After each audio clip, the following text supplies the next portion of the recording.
네, 최근 비타민 D에 대한 관심이 늘고 있습니다. 비타민 D 보충제 인기도 높고요. 또 비타민 D에 대한 연구 결과 보도도 많고 광고도 상당히 많이 하죠.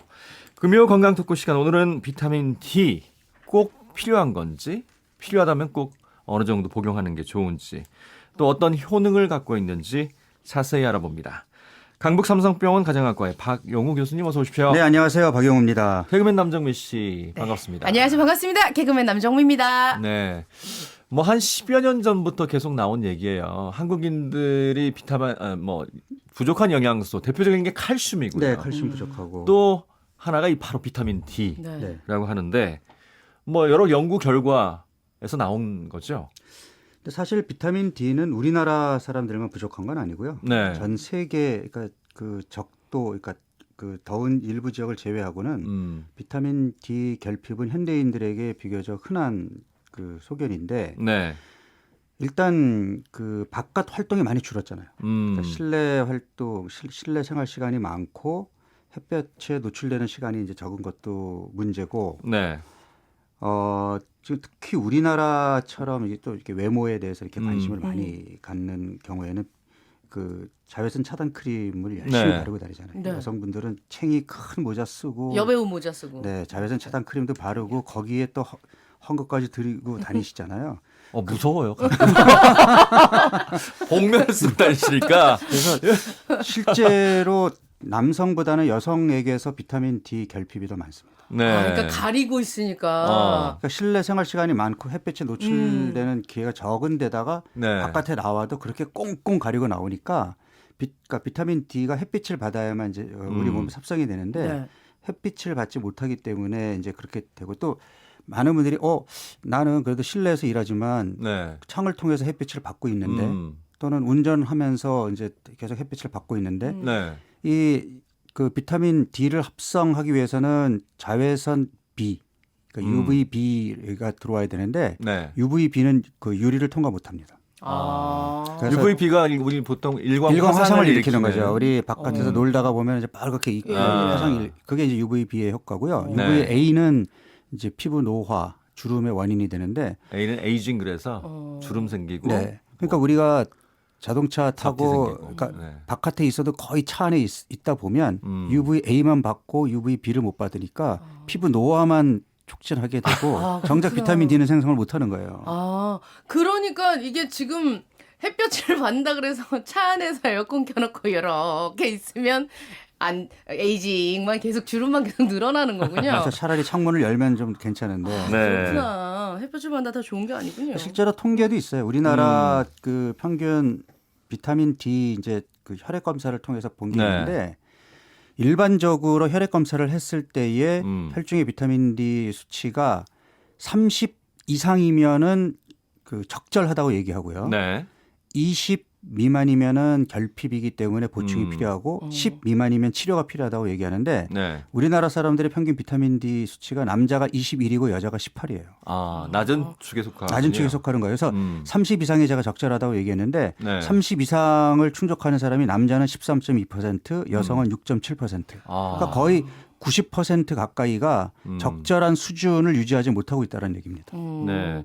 이게 또 연령별로 보면 젊을수록 더 비타민 D 결핍이 심해요. 맞아요. 그래요? 한국에서 특히. 네. 그것도 여성들. 아니 그러니까 지금 보니까 남자 네. 여자 평균적으로 전 세계적으로 비교했을 때도 우리나라는 좀 수치가 낮은 편인데 그중에 남자랑 여자를 두고 봤을 때 성비는 또 여성이 또 훨씬 낮은 데다가 꽁꽁 싸매고 다니니까 네. 더 합성이 안 되겠다는 생각이 들어요. 그러니까 일단 나이가 들면 비타민 D 합성이 잘 안 되거든요. 네. 그래요? 네. 그런데 또 불구하고 연령별로 결핍률을 보면은 젊은 사람들이 더 많아요.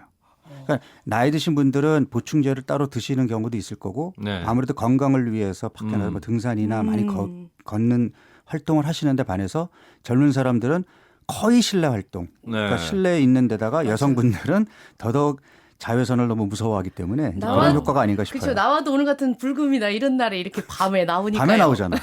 맞아요. 그렇군요. 자, 우리 청취자분께서 샵 9730 문자 메시지로 벌써 질문을 올려주셨습니다. 궁금합니다. 이 자외선은 흐린 날에도 받을 수 있다고 하는데, 네.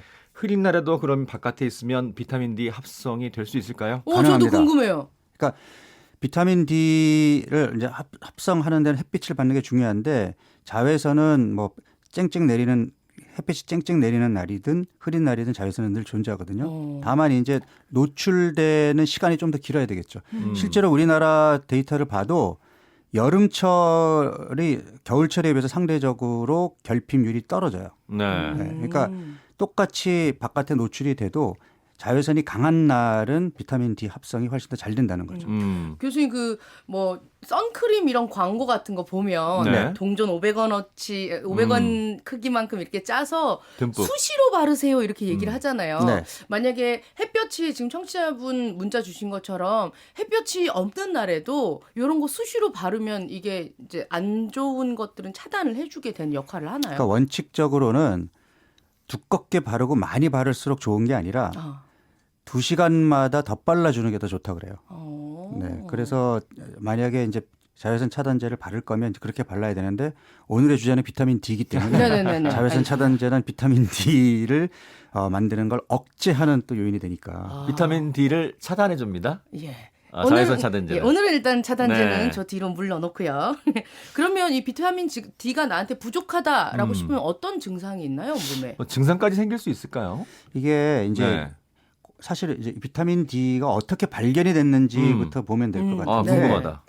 비타민 D가 결핍되면 제일 큰 게 이제 뼈 건강에 문제가 생기죠. 그래서 구루병이라는 게 이제 어린 아이들이 뼈가 이렇게 휘고 네. 잘 부러지고 그러니까 쉽게 얘기해서 어렸을 때부터 골다공증이 생기는 거거든요. 네. 그러니까 이 구루병이 특히 북유럽 그러니까 햇볕 노출이 그리 많지 않은 네. 곳에서 많이 생겼었어요. 근데 그 당시에 17세기에서도 이제 구루병이 많았는데 보면 도시 지역에는 많은데 시골에는 안 생겨. 아. 그러니까 도시 지역에는 이제 뭐 이렇게 뭐 어쨌든 여러 가지 햇빛을 충분히 받을 수 있는 뭐 오염도 있고 그런데 아무래도 시골은 주로 야외에서 많이 활동을 하는 데다가 햇빛을 충분히 받으니까 시골 지역에는 발병. 그래서 일광욕이라는 것이 구루병의 예방과 치료에 도움이 되겠다라는 거는 일찍부터 알고 있었어요. 경험적으로. 네.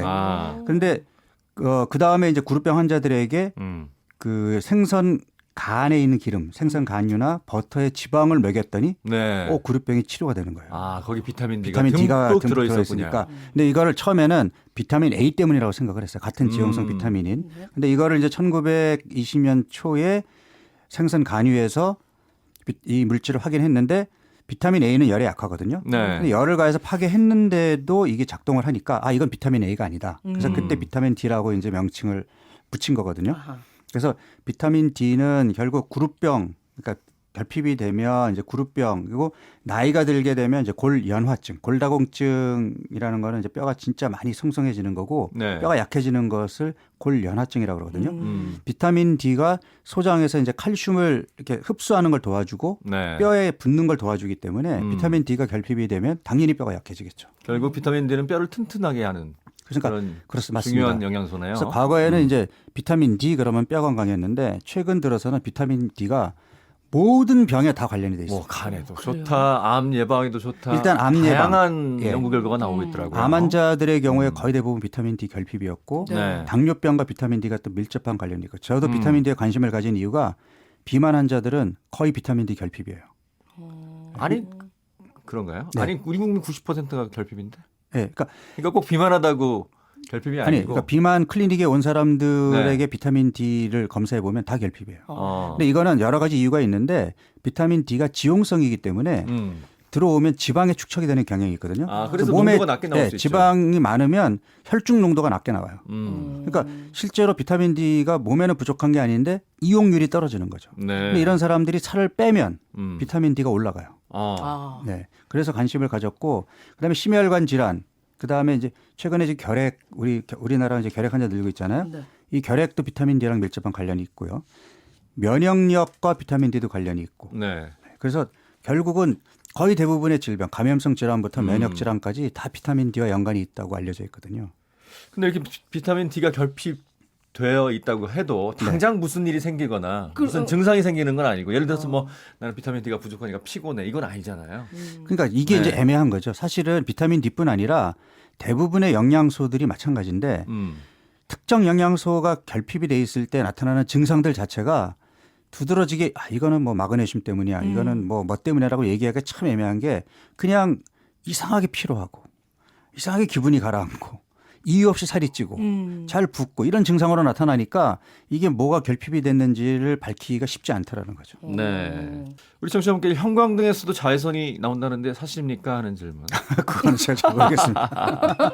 근데 형광등까지는 모르겠지만 네. 실제 우리가 방송에서 이제 그 조명. 조명이 아주 강하잖아요. 아.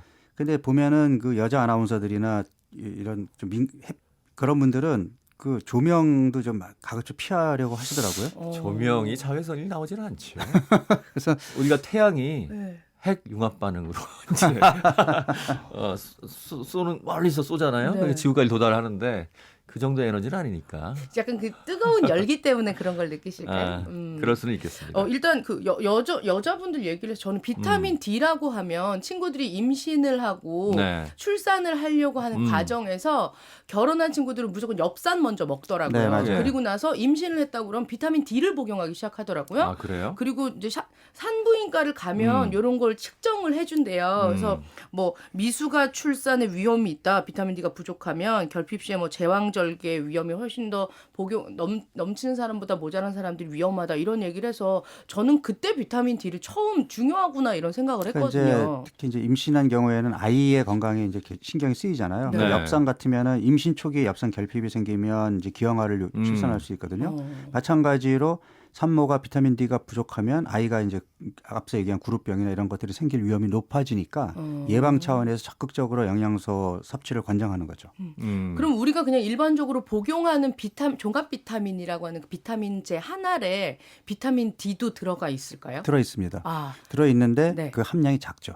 그래서 저는 비타민 D를 만약에 영양제로 보충을 한다면 네. 비타민 D가 따로 나와 있는 것을 보충하는 걸 권하고요.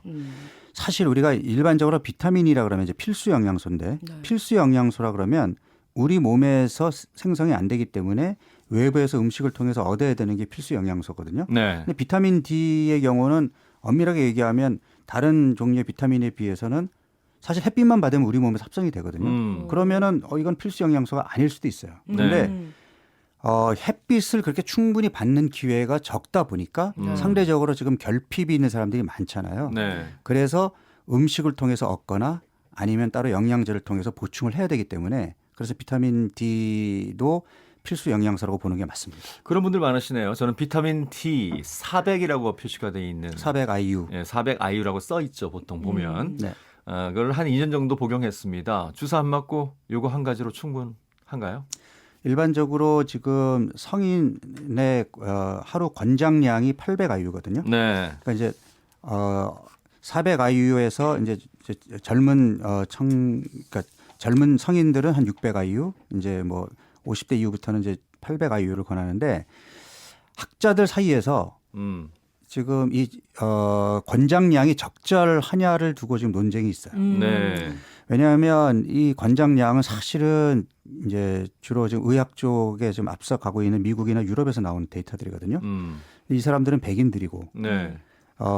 백인들은 그러니까 상대적으로 햇빛을 흑인들에 비해서 조금만 받아도 자외선이 잘 생깁니다. 그러니까 흑인들은 이제 그 멜라닌 색소가 많기 때문에 자외선을 차단하는 효과가 있거든요, 피부에서. 네. 근데 우리는 이제 백인과 흑인의 중간이잖아요. 그러니까 백인들보다는 조금 햇빛을 더 쬐야 되거든요. 그러면 그렇게 계산을 해서 보충하는 것을 그렇게 800IU라고 했다면 네. 우리나라 사람들은 만약에 햇빛을 충분히 쬐일 기회가 없어서 보충제를 먹는다면 좀 더 챙겨 먹어야 되는 게 아니냐. 네. 이제 이런 생각을 하는 거죠. 저도 취재를 해봤는데 전문가들을 취재를 하는 네. 거죠. 아직 이렇게 딱 과학적으로 얼마를 먹어야 뭐가 이렇게 된다라고 하는 근거는 없으니까. 400IU 아까 말씀하셨는데 이제 1000IU까지 좀 먹어라.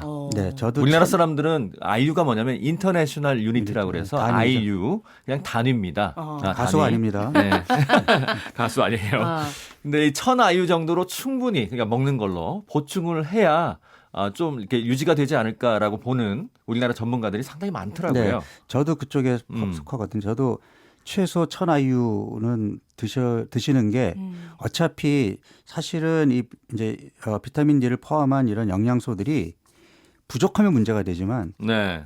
뭐 물론 지나치게 과하면 그것도 문제가 되죠. 그렇지만 그 우리가 권장량을 조금 넘는다 그래서 크게 문제가 되지는 않거든요. 네. 그렇다면 개개인마다 차이가 있을 텐데 어쨌든 권장량보다는 조금 더 여유 있게 챙겨 먹는 게 낫지 않나 하는 게 제 생각이고 그렇게 본다면 저는 1000 IU 정도를 매일 드시는 게 낫고 그렇지만 이것도 제일 좋은 방법은요.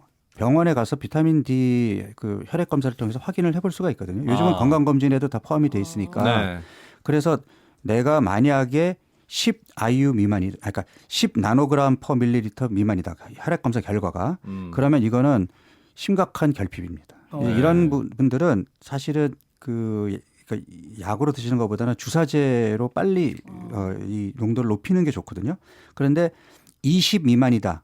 그러면은 이제 이 영양제 형태로 복용을 하되 이때는 1000 IU는 이제 내가 적정 수준을 유지하는 용량이라고 생각해야 되니까 1000 IU보다는 조금 용량이 높아야 됩니다. 그래서 대개 한 2000에서 4000 IU 정도 먹고 일정 수준에 올라가면 그 다음에는 유지요법으로 1000 IU를 계속 지속하는 것이 저는 적절하다고 보고 실제로 비타민 D가 원료가 그렇게 비싸지가 않아요. 그래서 다른 영양소들에 비해서 비교적 저렴합니다. 아, 그렇군요. 네, 그래서 그냥 편하게 평생을 먹겠다라고 생각하고 드셔도 괜찮습니다. 제가 15년 전에 미국 출장을 처음 가서 네. 미국에 처음 갔으니 선물을 사와야 되잖아요. 슈퍼마켓을 갔더니 영양제가